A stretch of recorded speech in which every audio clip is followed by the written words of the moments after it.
penyakit dan lain sebagainya. Mending saya diuji dengan yang baik-baik.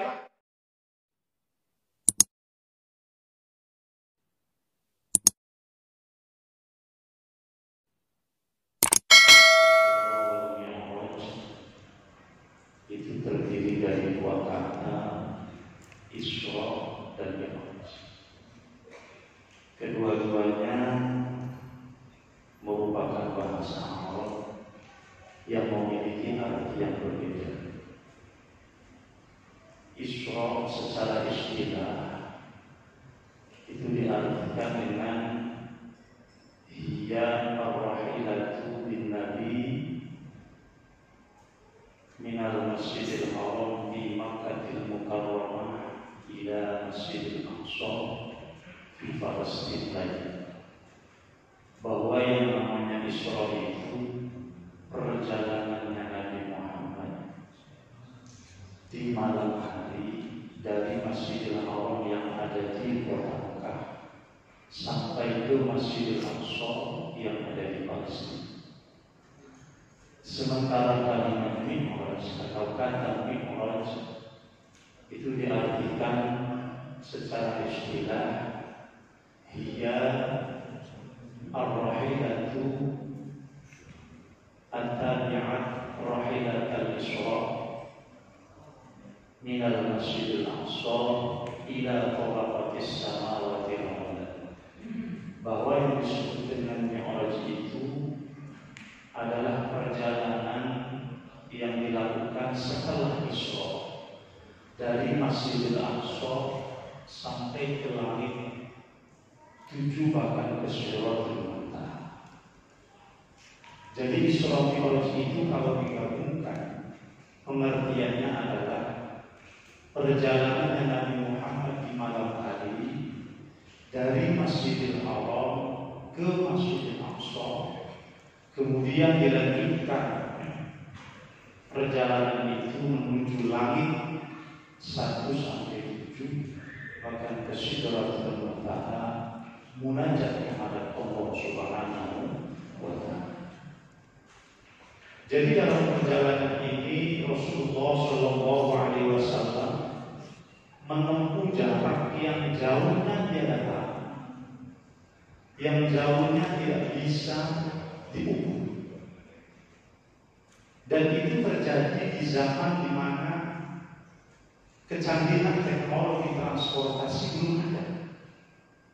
Dan lebih hebat lagi, kejadian itu terjadi tidak lebih dari 1 malam atau kurang dari 1 malam.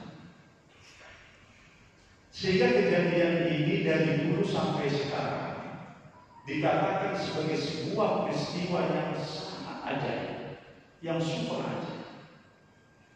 Karena tadi jaraknya yang tidak terukur, alat transportasinya masih sangat tradisional, kuda barangkali atau unta, dan waktunya sangat singkat. Sehingga sampai sekarang, di mana kecanggihan teknologi sudah begitu luar biasa, tetap saja orang mengatakan bahwa peristiwa atau perjalanan Isra dan Mi'raj Nabi Muhammad sebagai sesuatu yang sangat-sangat ajaib. Nah, justru dari keajaiban inilah Allah sedang menguji keimanan kita semua sebagai umat Rasulullah Shallallahu Alaihi Wasallam. Jadi dari keajaiban itu Allah sedang menguji kita. Percayakah kita dengan peristiwa ini? Sehingga kita menganggap bahwa peristiwa itu betul-betul terjadi atas kuasa Allah Subhanahu wa Ta'ala. Atau justru sebaliknya, tidak percaya dan menganggap peristiwa itu adalah sebuah dongeng yang penuh dengan khayalan dan tidak berarti. Dan itu sudah terjadi semenjak dulu sampai sekarang. Jadi peristiwa Isra dan Mi'raj Nabi Muhammad SAW begitu luar biasa ajaib ini menjadi ujian keimanan kita. Betulkah kita sebagai orang yang selama ini mengaku iman kepada Allah? Betulkah kita yang selama ini mengaku mengaku sebagai orang yang percaya kepada Rasulullah? Dan betulkah kita sebagai orang yang selama ini mengaku sebagai orang yang percaya kepada kitabullah, yaitu Al-Quran? Maka pada saat inilah kita diuji. Dengan Isra dan Mi'raj inilah keimanan kita semua diuji. Percaya kita dengan Isra dan Mi'raj, maka betullah pengakuan keimanan kita. Tetapi kalau kita tidak percaya atau bahkan meragukan, maka tentu saja keimanan kita patut dipertanyakan. Jadi Allah sedang menguji keimanan kita. Betulkah kita percaya dengan Al-Quran? Karena kalau kita menjadi orang yang percaya dengan Al-Quran, maka seharusnya kita percaya dengan peristiwa itu.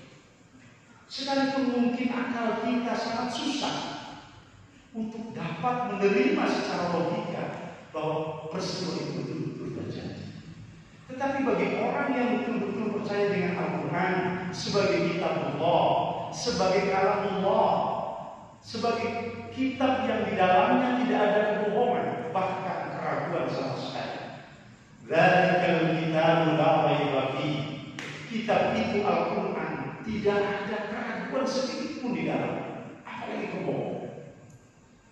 Maka kalau kita sebagai orang yang selama ini mengaku sebagai orang yang betul-betul percaya dengan Al-Quran, bahwa Al-Quran itu bukan karangan manusia, bahkan bukan karangan Rasulullah, tetapi kalamullah yang diturunkan kepada Nabi Muhammad, dan kita yakin bahwa di dalam Al-Quran dari ayat pertama sampai ayat terakhir tidak ada kebohongan sama sekali, bahkan tidak ada keraguan sama sekali.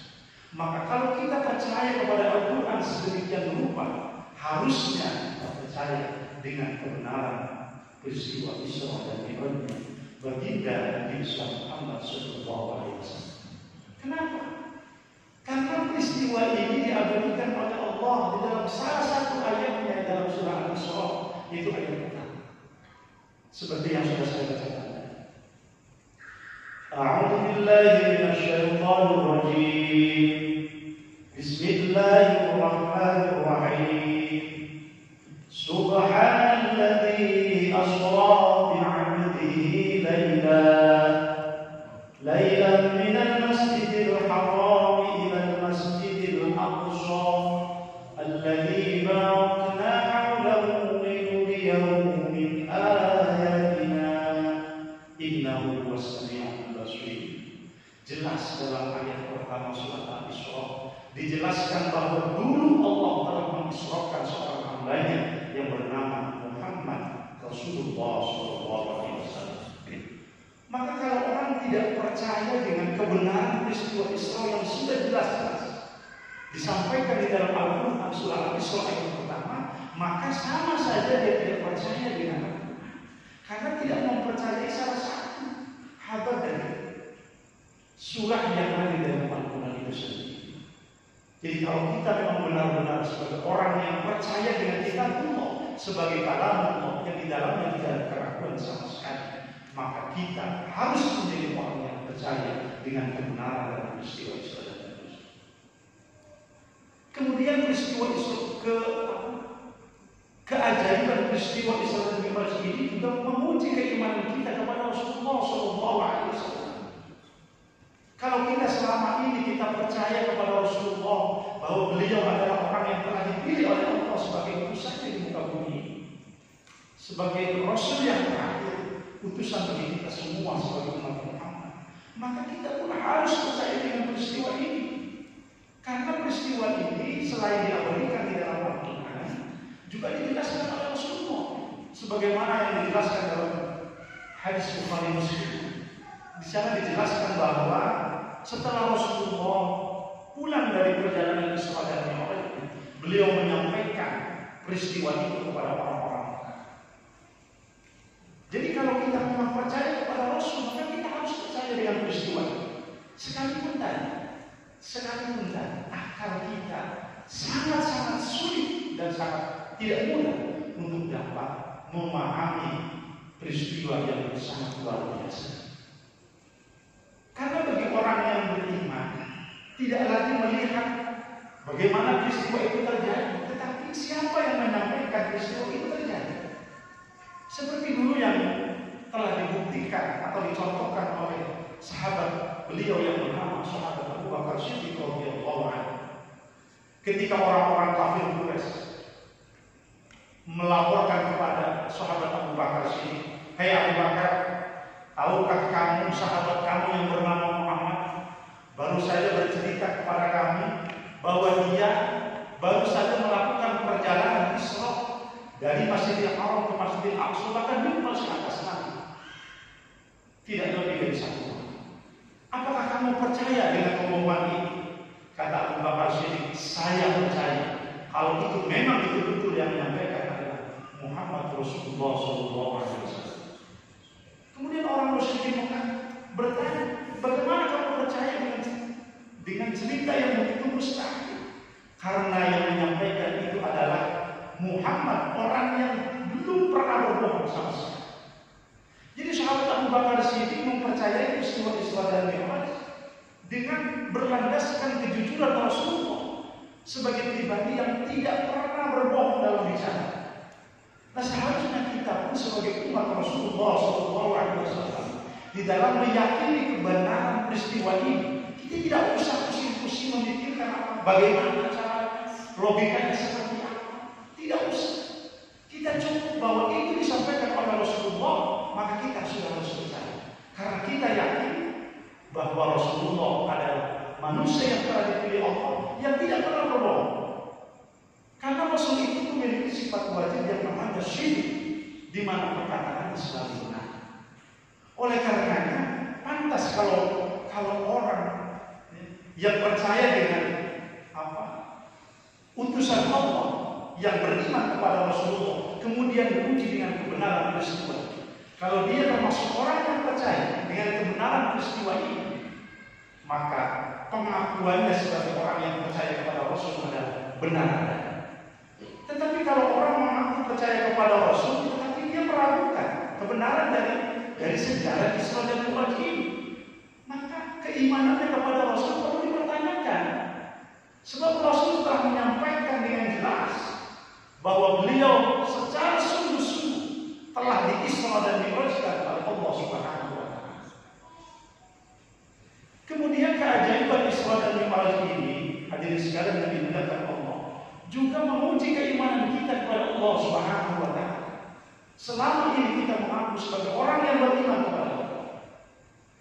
Tetapi yang tidak boleh kita lupakan, iman kita kepada Allah bukan hanya percaya bahwa Allah itu ada, tetapi kita juga harus percaya bahwa Allah itu Maha Kuasa.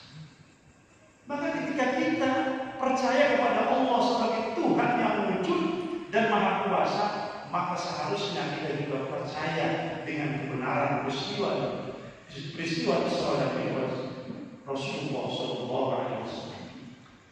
Karena peristiwa ini terjadi karena kekuasaan Allah. Artinya bahwa dalam Isra ini Nabi Muhammad tidak Isra sendiri, tetapi diisrakan oleh Allah. Seperti yang dalam ayat tadi dijelaskan. Subhanalladzi asra, Maha suci Allah yang telah mengisra. Jadi Rasulullah dalam Isra Mi'raj itu tidak Isra sendiri, tetapi diisrakan oleh Allah. Artinya hakikatnya pelakunya Allah. Nabi Muhammad itu hanya sebagai objek, subjeknya adalah Allah. Aktornya adalah Allah. Nah, kalau yang melakukannya Allah, maka apa yang mustahil bagi Allah? Karena bagi Allah itu semuanya mudah. Sulit bagi kita, tapi mudah bagi Allah. Karena Allah itu adalah Tuhan yang idza arada syai'an ayyaqula lahu. Jadi bagi Allah itu kalau menghendaki sesuatu terjadi, maka tinggal terjadilah maka terjadi. Termasuk kalau Allah menghendaki peristiwa Isra dan Mi'raj itu terjadi, maka mudah bagi Allah. Tidak orang yang merasa sulit memahami kebenaran peristiwa Isra Mi'raj ini karena peristiwa ini dikaitkan dengan kemampuan manusia, kemampuan makhluk. Ya kalau dikaitkan dengan kemampuan manusia, termasuk kemampuan Rasulullah SAW, ya susah. Karena pun tidak mungkin dalam waktu yang begitu singkat. Karena jangankan Mi'rajnya, Isra-nya saja, perjalanan dari Masjidil Haram ke Masjidil Aqsa tercepat pada waktu itu menurut sejarah 1 bulan. Pulang pergi 2 bulan. Rasulullah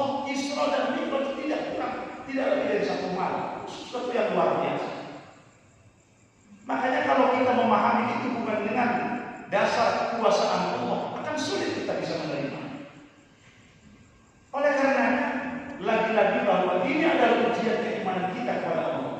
Imankah kita kepada Allah sebagai Zat yang Maha Kuasa?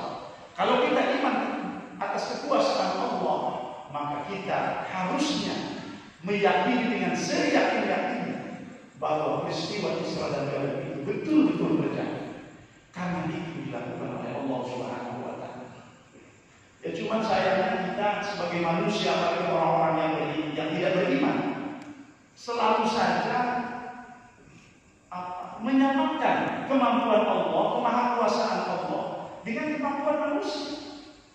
Makanya dalam kasus yang lain, ketika Rasulullah menyampaikan kepada orang-orang musyrikin Mekah bahwa nanti Allah akan membangkitkan manusia-manusia yang sudah menjadi tulang belulang, bahkan tulang belulang yang sudah menjadi tanah.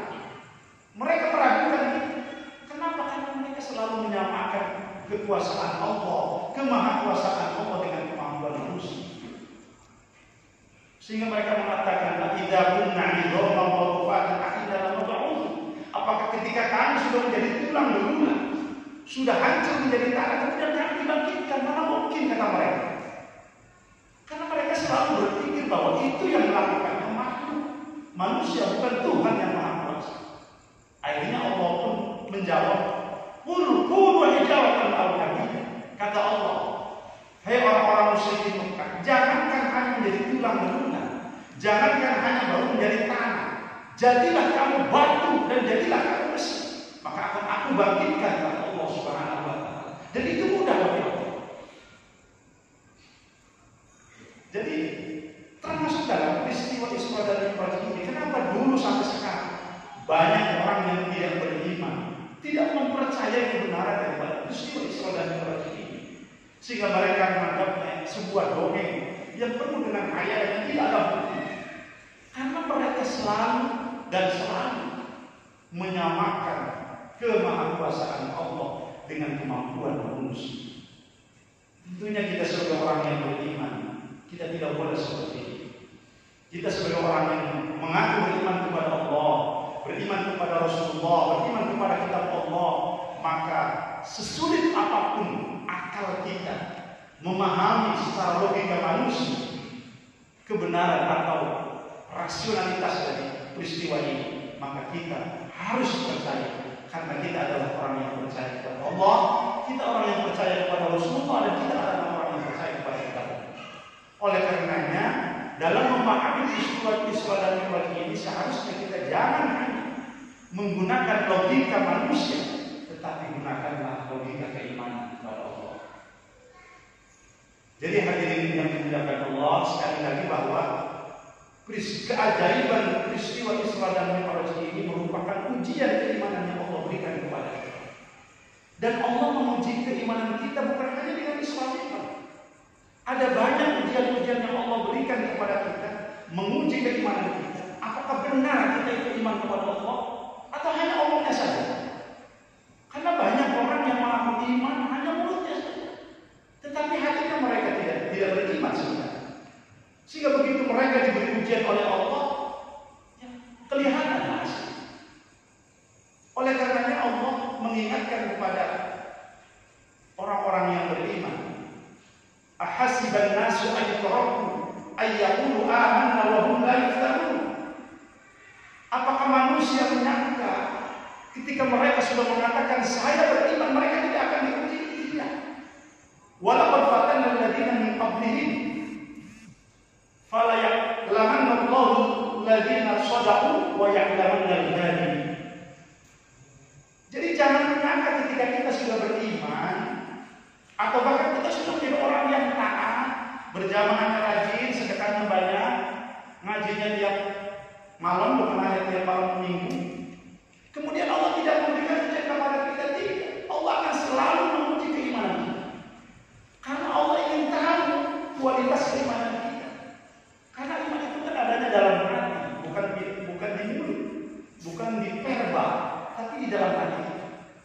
Nah, karena dalam hati itu maka Allah menguji siapa orang yang betul-betul beriman, atau orang hanya ngaku-ngakunya saja beriman. Nah, oleh karenanya Allah kemudian memberikan ujian-ujian. Nah, salah satunya lihat tadi, peristiwa Isra dan Mi'rajnya Rasulullah SAW. Tetapi bukan hanya itu. Di dalam Al-Quran Allah menjelaskan, kullu nafsin dha'iqatul maut wa nabluukum bisyarri wal khairi fitnah wa ilaina turja'un. Bahwa kata Allah, Allah itu menguji manusia itu dengan kejelekan dan juga dengan kebaikan, dengan keburukan atau dengan kebaikan. Jadi selain itu juga Allah menguji keimanan kita itu kadang-kadang dengan sesuatu yang buruk, dengan sakit, dengan wabah penyakit, dengan kebangkrutan usaha, atau meninggalnya salah satu keluarga kita, dan lain sebagainya. Atau mungkin Allah juga menguji keimanan kita dengan sesuatu yang baik, dengan pangkat dan jabatan, dengan harta yang berlimpah, dengan kesehatan yang luar biasa. Yang ujung-ujungnya adalah membuktikan bahwa kita ini iman atau tidak. Karena kalau orang yang beriman, ketika dia diuji oleh Allah dengan sesuatu yang tidak baik, musibah, malapetaka, kebangkrutan, susah dalam ekonomi, dan lain sebagainya, maka akan menjadikan kesabaran. Jadi ciri bahwa orang itu betul-betul beriman, ketika Allah menguji dengan sesuatu yang tidak enak, musibah dan lain sebagainya, maka yang timbul itu kesabaran. Sebab orang yang beriman yakin, ma asaba min musibatin fil ardi wala fi anfusikum illa fi kitabin min qabli an nabraha. Bahwa tidaklah sesuatu yang terjadi di muka bumi atau pada diri kamu sekalian kecuali semuanya sudah dicatatkan oleh Allah Subhanahu wa taala. Artinya orang yang beriman percaya bahwa apapun yang terjadi di muka bumi ini, jauh sebelum dunia ini ada, telah digariskan oleh Allah, telah ditakdirkan oleh Allah Subhanahu wa taala. Sehingga orang yang beriman akan selalu sabar menerima apapun yang Allah berikan, karena itu sudah menjadi ketentuan Allah.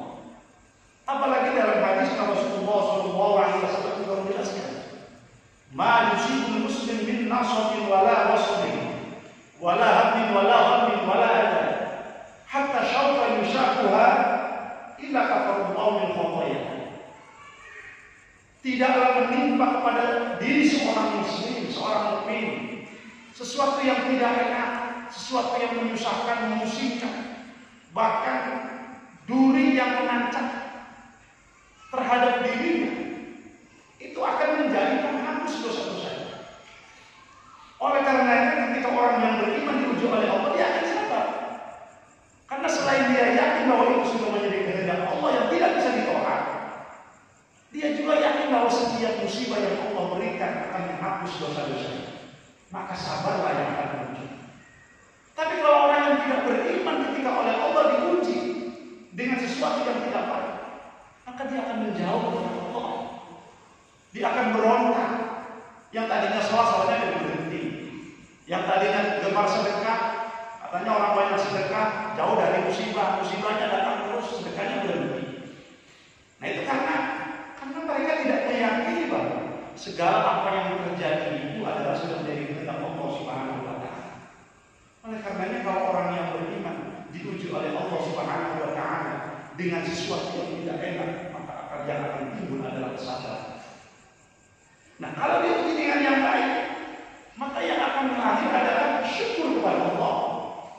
Diuji dengan pangkat dan jabatan, diuji dengan kesehatan, diuji dengan harta yang berlimpah. Maka yang akan lahir dari pribadi orang yang beriman adalah rasa syukur.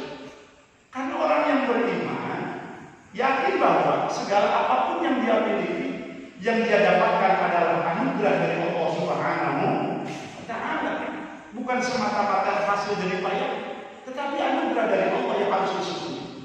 Dan yakin pula bahwa segala apa yang Allah berikan dan dia syukuri, maka Allah akan membalasnya dengan nikmat yang lebih baik. La in syakartum la azidannakum wa la in kafartum inna 'adzabi lasyadid. Itu kan janji Allah seperti ini. Siapapun dari kamu yang mensyukuri nikmat Allah, maka Allah akan menambahkan. sehat, ibadahnya tambah lagi. Kalau kita diberi rezeki banyak, sedekahnya tambah banyak, maka Allah akan semakin membanyak, semakin banyak menambah nikmat kepada kita semua. Jadi kebaikan adalah ujian dari Allah, maka keburukan pun ujian dari Allah. Akhirnya ada yang bilang, ya sudahlah, kalau kebaikan ujian dari Allah, keburukan ujian dari Allah. Kalau memang kebaikan itu ujian, keburukan pun ujian. Sudah saya uji saja dengan kekayaan, dengan jabatan dan lain sebagainya. Banyak orang yang mengatakan seperti itu karena mungkin mengira bahwa kalau yang kebaikan itu kan enak. Tetapi yang mereka lupa, belum tentu yang enak itu lebih mudah. Sehingga banyak orang yang lulus ketika diuji oleh Allah dengan keburukan, dengan musibah, dengan sakit, tapi ibadahnya tambah rajin. Tetapi dia gagal manakala Allah menguji dengan kebaikan, dengan kekayaan, kemakmuran, kesuksesan, jabatan dan lain sebagainya. Itu banyak yang seperti itu. Artinya bahwa memang ujian yang baik itu mungkin dirasakan lebih enak, lebih nikmat, tetapi belum tentu lebih mudah. Sehingga banyak orang yang justru gagal ketika dia diuji dengan kebaikan, padahal dia lulus ketika diuji dengan keburukan. Dan di zaman Rasulullah SAW juga pernah terjadi pada salah satu seorang sahabat yang bernama Tha'labah. Tha'labah ini adalah sahabat Rasul yang begitu miskin sekali. Konon saking miskinnya, beliau hanya punya baju satu untuk sholat berganti dengan istrinya. Tetapi pada saat dalam kemiskinan itu, sahabat ibadahnya luar biasa, jamaahnya nggak pernah telat. Sholat dengan Rasulullah setiap saat. Tapi begitu dia meminta kepada Rasul, didoakan agar menjadi orang kaya, dan didoakan oleh Rasul kemudian menjadi orang kaya, dia malah justru tidak pernah sholat dengan Rasulullah. Sholatnya banyak yang tertinggal dengan dalih repot ngurusin harta.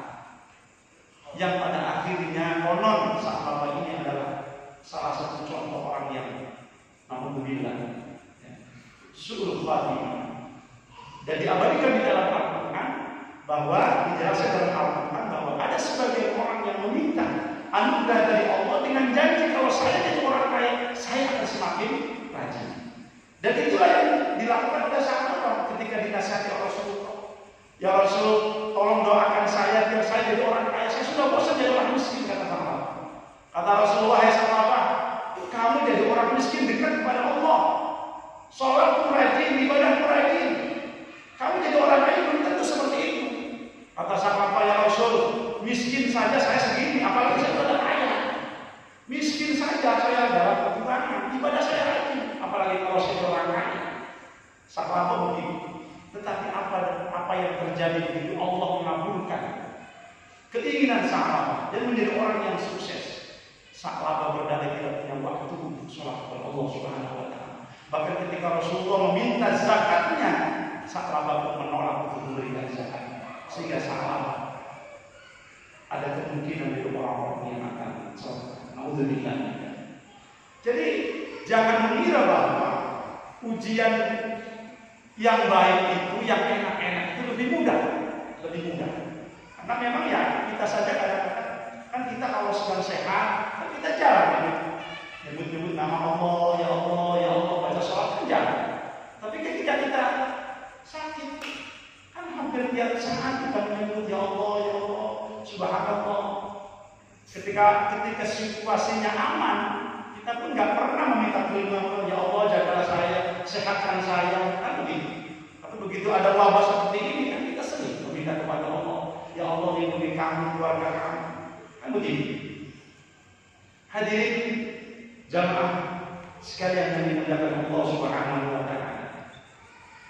Kemudian kapan peristiwa Isra dan Mi'raj ini terjadi? Nah ini para ulama berbeda pendapat. Ada banyak pendapat kapan persisnya peristiwa ini terjadi. Tetapi memang pendapat yang paling masyhur, peristiwa Isra dan Mi'raj ini terjadi pada tanggal 27 Rajab tahun 10 kenabian. Itu yang paling masyhur. Dan itu bermula ketika Rasulullah SAW sedang berada di Masjidil Haram. Tiba-tiba beliau kedatangan dua malaikat Allah, yaitu malaikat Jibril dan malaikat Mikail. Datang menghampiri beliau konon juga ada malaikat yang lain. Kemudian beliau dibawa ke pinggir sumur Zam-Zam. Setelah di situ kemudian beliau dibedah dadanya dan dibasuhlah hatinya dengan air Zam-Zam sebanyak 3 kali. Nah ini hadirin jamaah sekalian yang dimuliakan Allah. Memang kalau Rasulullah itu seorang manusia yang suci, sehingga ulama tidak mau kalau mengatakan pada saat itu Rasulullah disucikan kotorannya karena dia tidak punya kotoran dalam hati. Ulama lebih berpendapat menambah kesuciannya. Tetapi barangkali pelajarannya bagi kita sebagai umat Rasulullah SAW, manakala kita ingin bermunajat kepada Allah, maka hendaknya kita mensucikan diri kita. Karena Rasulullah itu pada saat Isra dan Mi'raj akan bermunajat kepada Allah, intinya itu akan menghadap Allah Subhanahu wa Ta'ala.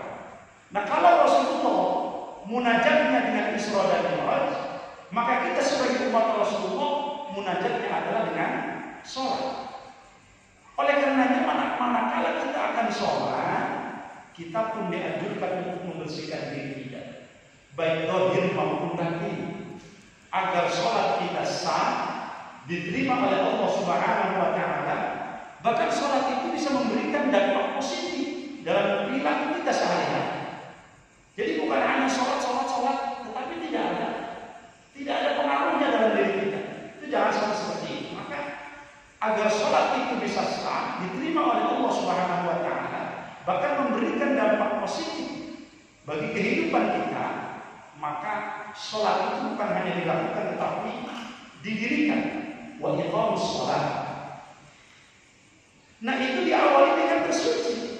Sucikan zahir kita dari hadas kecil maupun besar.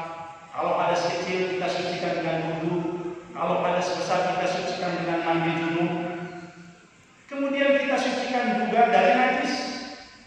Pakaian kita, badan kita, tempat sholat kita sucikan dari najis.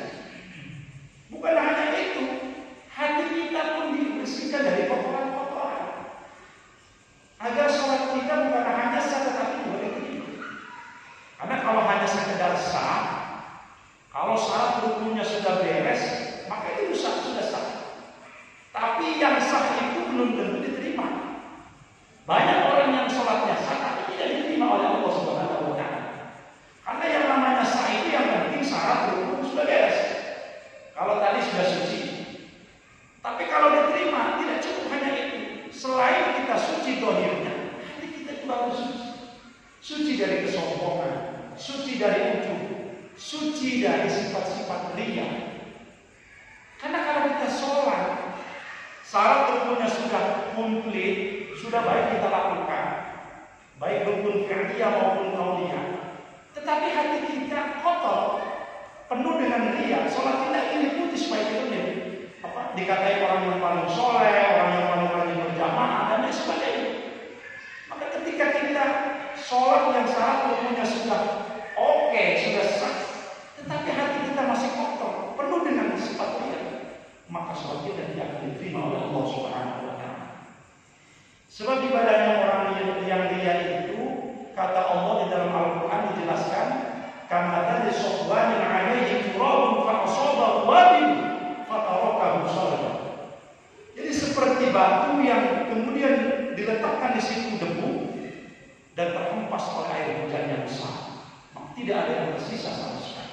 Itulah gambaran ibadahnya orang-orang yang melakukan ibadahnya bukan karena Allah tetapi karena pamer atau oleh karenanya kita harus membersihkan itu agar munajat kita kepada Allah betul-betul sempurna, tidak hanya sah tetapi diterima oleh Allah.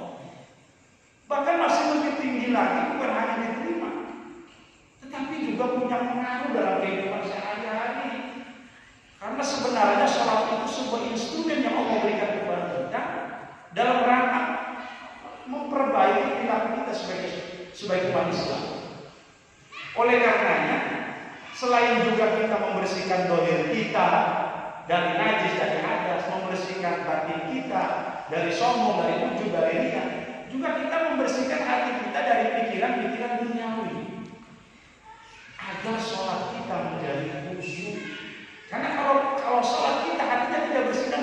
pikiran-pikiran dunia, urusan kantor, urusan rumah tangga, urusan cicilan mobil, urusan corona dan lain sebagainya. Maka sulit kita bisa bermunajat kepada Allah dengan baik, karena kita tidak bisa mencapai khusyuk.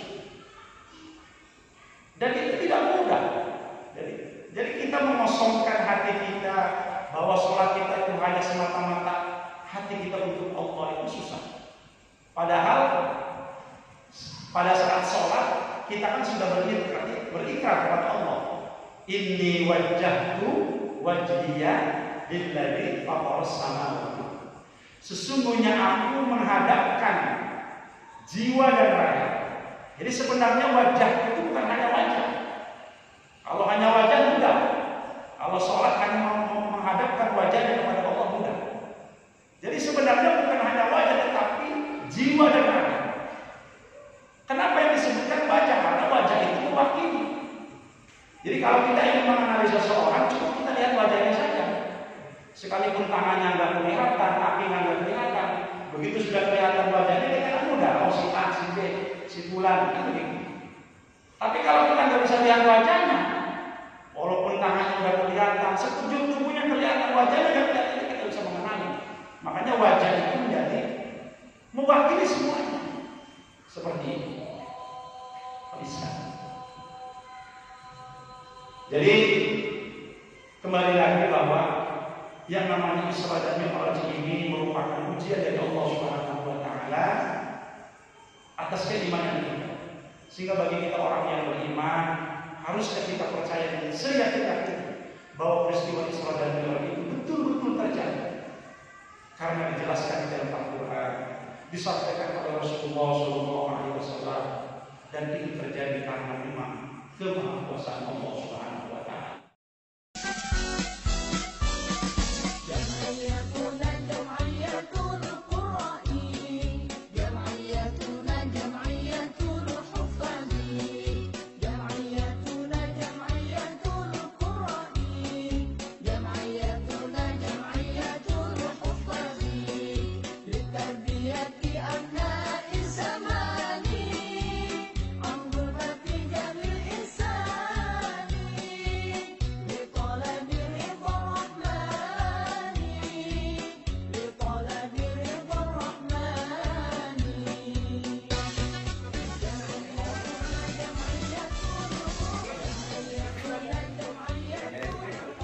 Nasi kebuli ayam panggang, mantap suratap.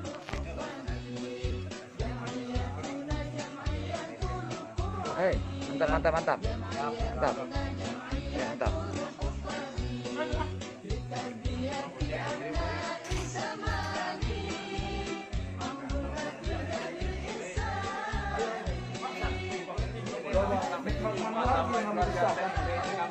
Ya. Ya.